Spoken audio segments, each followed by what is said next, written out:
But Savitri की अमावस्या के दिन किसी एक माता ने सीहोर आश्रम पर एक मैसेज भेजा और उस मैसेज में लिखकर भेजा कि गुरुजी से पूछना, हम भी तो पति की इतना मानते हैं, पति का सम्मान करते हैं, पति को आदर देते हैं, तो हम भी सावित्री की गिनती में। सीहोर से मैसेज आया कि गुरुजी वो ऐसा ऐसा पूछा गया है, आप बताओ क्या कहना है। हमने कहा कह दो, जब बट सावित्री आती है तभी तुम पति को प्रणाम करती हो, जब दिवाली आती है तब पति को प्रणाम करती हो, जब करवा चौथ आती है तभी चलनी में मुंह देखती हो, बाकी के समय तो तुम जूड़ा बांध के ऐसी बोलती हो कि पति थर थर कांपता है।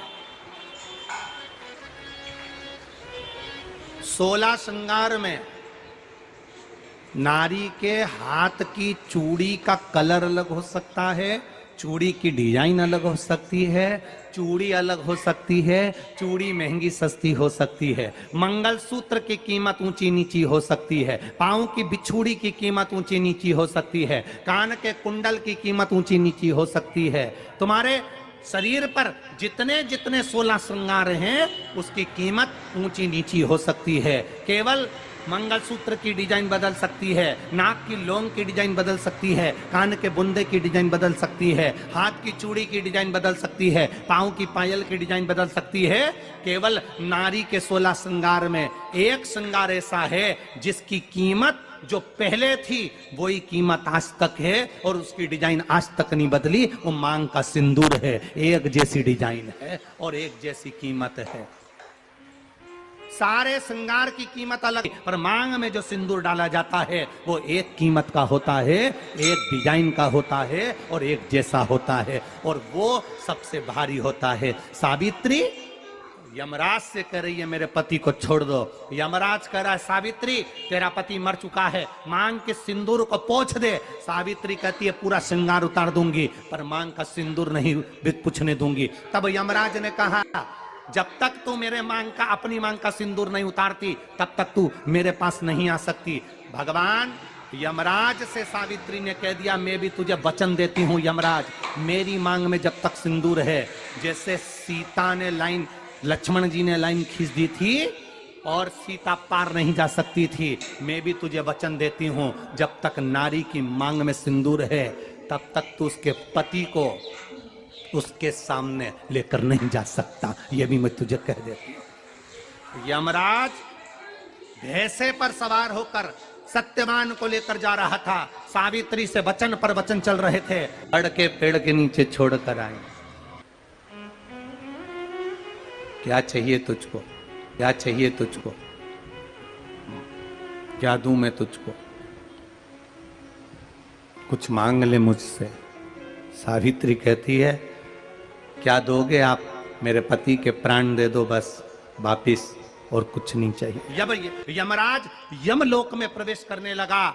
मांग के सिंदूर में से थोड़ा सा सिंदूर सावित्री ने केवल हाथ में लेकर अपनी बिंदी पर जो लगाया, सत्यवान को लेकर यमराज अंदर नहीं जा पाया। बाहर खड़े होकर कहता है मांग ले, मैं तुझे एक वचन नहीं, तू बोले तो मैं 2 वचन दे देता हूं, तू बोले तो मैं 3 वचन दे देता हूं, तू मांग क्या चाहिए। तब सावित्री ने कहा देना चाहते हो, हाँ।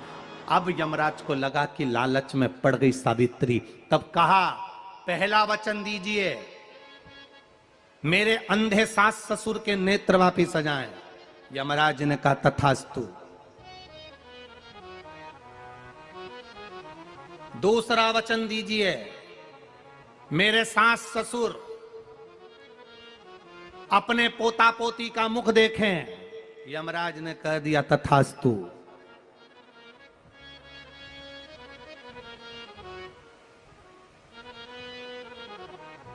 जाओ।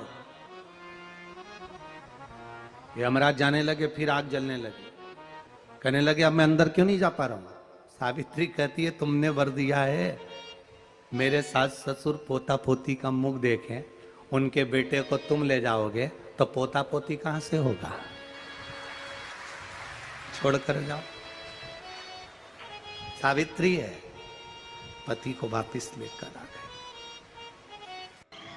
कर्जा मुक्ति के लिए सारे वृक्षों में अगर कोई श्रेष्ठ वृक्ष माना गया है तो वो बट का वृक्ष माना गया।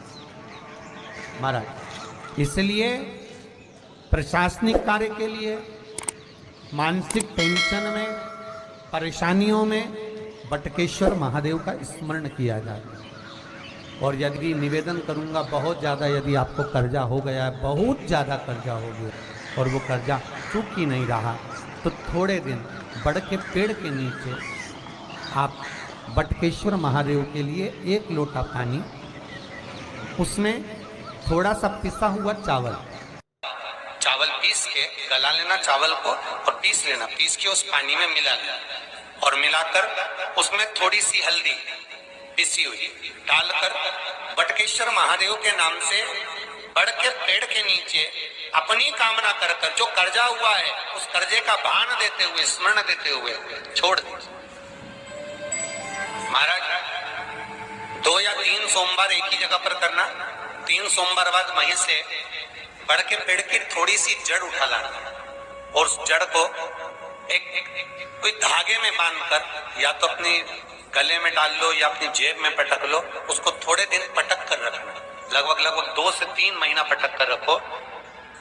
वो जड़ जैसे बड़ का पेड़ विस्तार होता है, पानी गिरे ना गिरे, जल वृष्टि हो ना हो, गर्मी पड़े ना पड़े, उसको कोई फर्क नहीं पड़ता। बड़ का वृक्ष आप रूप फैलता जाता, उसकी जड़ें अपने आप प्रबल होती है। उसी तरह ये बटकेश्वर महादेव कहीं से भी अगर जड़ आपके पास में रखी है 1 महीना, 2 महीना, 3 महीना तक, तो ये जड़ अपने आप लक्ष्मी को पकड़कर खींच कर लाती है और कर्जे से मुक्त कर देती है। बटकेश्वर महादेव